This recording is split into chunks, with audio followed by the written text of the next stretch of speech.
Gap does exist, and one of the programs that we are putting in place is issues relating to rationalization. We have teachers, but we have some schools that have more STEM teachers than others, so we are working towards a program of rationalization to ensure that each school at least has a STEM teacher. Some of our universities and colleges have graduated STEM teachers who we are going to employ in the 24,000 that are coming up in September, so that going forward we have enough teachers to handle STEM in all our universities. Further, in all our schools. Further, we are from this month towards the month of October, we are building 1,600 laboratories to ensure that each school that did not have a laboratory, they do have, so that as our students get in there, they are able to do their subjects with the particular infrastructure in place. Yes. What about the capitation? There was a delay. As you well know that we have a process where we do 50% in first term, 30% in second term, and 20% in third term. However, we've not been able to do the actual amount that is required, and we are working with Treasury to ensure that the shortfall that was not released is released, and come third term, the full amount will be released. So those challenges with respect to capitation, we are looking into them and working with Treasury to ensure that we reduce the delays, we increase the amounts so that we can meet the actual target that the government has set. That is 22,000 shillings for secondary schools, 15,000 for JSS, and 1,500 for primary.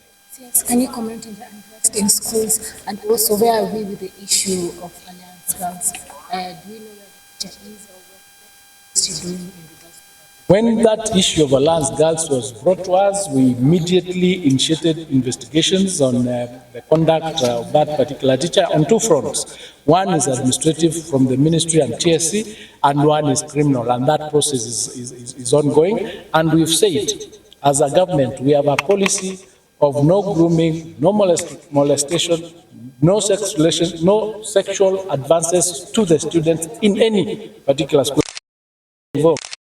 Legal action will be taken them against them.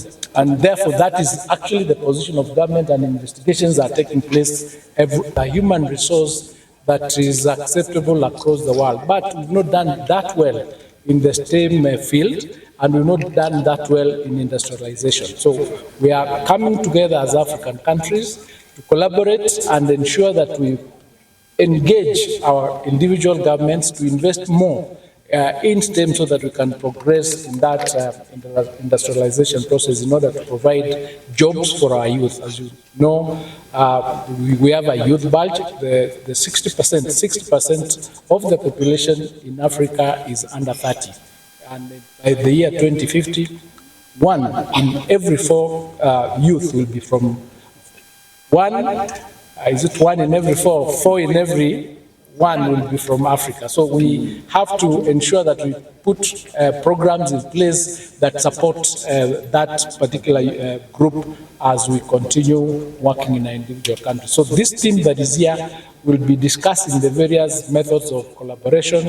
They learn from each other, and by the end of it, we'll have broken the silos that exist between our individual countries, and so that we can learn from each other, benefit from each other's experiences, do best practices, and therefore will be that much better off than we are.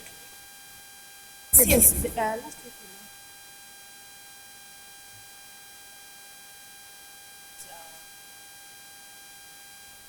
So in DSS.